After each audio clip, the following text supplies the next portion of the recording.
Olá, vamos à competência 2, conhecer os sistemas de informações gerenciais corporativos. Os sistemas de informação, eles são compostos basicamente de 3 elementos: os softwares, os hardwares e o peopleware. O software é toda a parte lógica, é toda a parte dos programas de computador. O hardware é toda a parte física, é todo equipamento. E o peopleware são as pessoas envolvidas, né? Porque não adianta ter software, hardware e não ter o peopleware, que são as pessoas que manipulam os sistemas. Então, esses 3 pontos são a base do bom funcionamento dos sistemas de informação.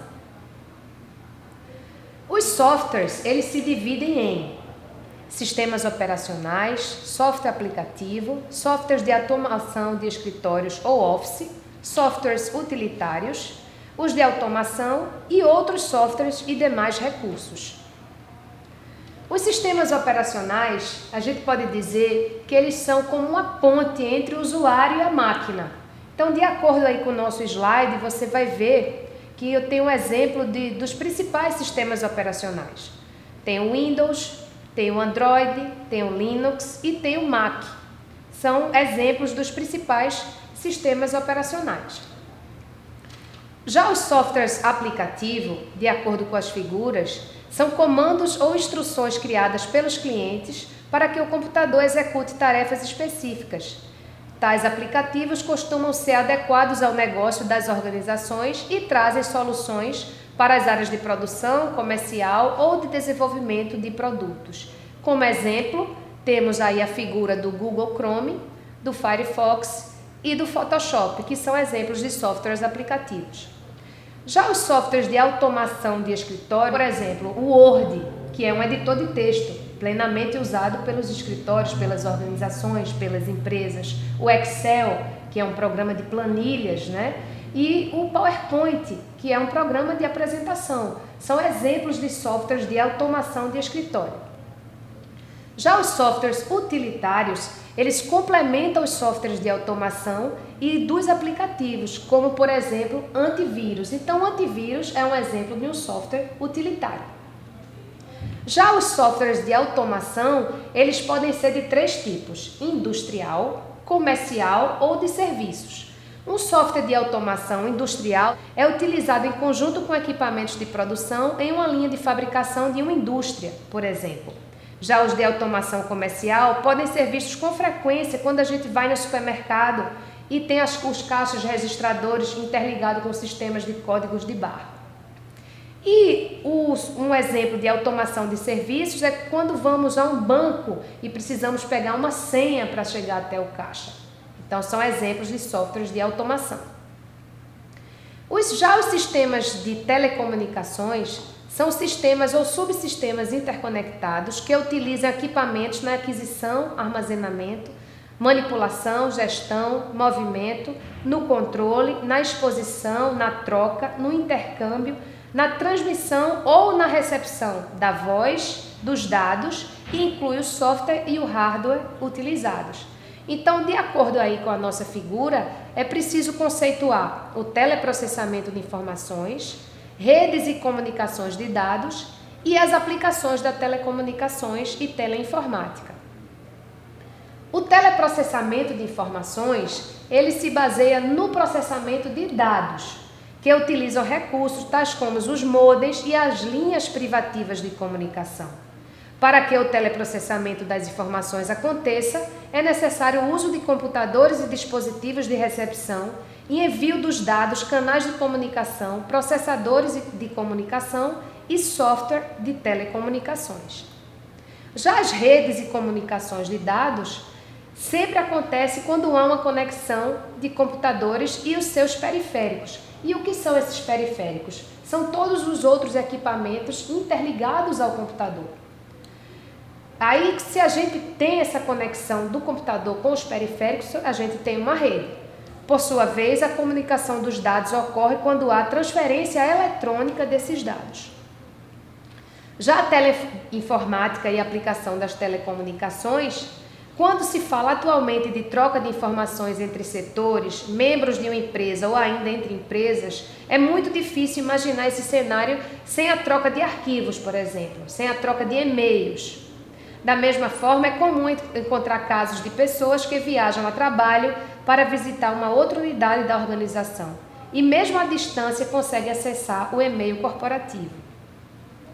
A gestão de dados e informação, ela se divide em 3 tarefas. A tarefa de gestão de dados, que por sua vez significa sistema de gerenciamento de banco de dados, guarda e recuperação de dados, que diz respeito aos backups, a tudo aquilo que a gente está salvando, e o controle e níveis de acesso à informação, que diz respeito às pessoas e os perfis dessas pessoas para o acesso ao sistema.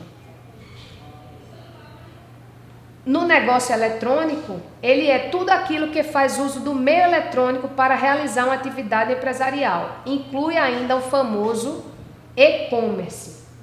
Então, os principais sistemas são, de acordo aí com a nossa figura, o ERP, que é o Sistema Integrado de Gestão, que ele interliga os subsistemas, o CRM, que é um sistema de gestão de relacionamento com o cliente, troca informações com o cliente, e o SCM, que é o Sistema de Gestão da Cadeia de Suprimentos, que por sua vez busca fornecedores e insumos.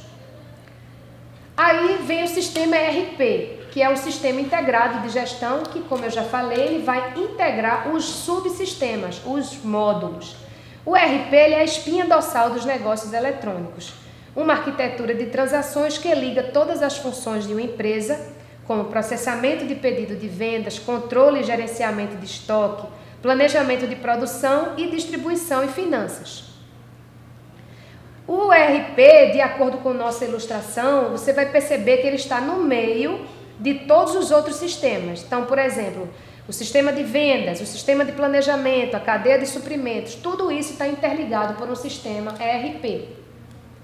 Já o CRM, ele pode ser visto como um sistema integrado de ferramentas de softwares e banco de dados com recursos da web para execução de diversos processos empresariais voltados ao cliente.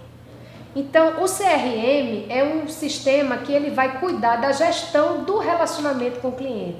Ele vai traçar o perfil do cliente, ele vai analisar suas preferências e vai criar essa gestão, ele vai gerir esse relacionamento com o cliente. Já o sistema de gestão da cadeia de suprimentos, ela é utilizada para gerir a cadeia dos suprimentos, literalmente. Ele vai abranger os relacionamentos e as informações. Ele vai controlar todo o fluxo de material, desde os insumos até o produto final. Existem também outros sistemas que interagem com esses sistemas que eu acabei de falar.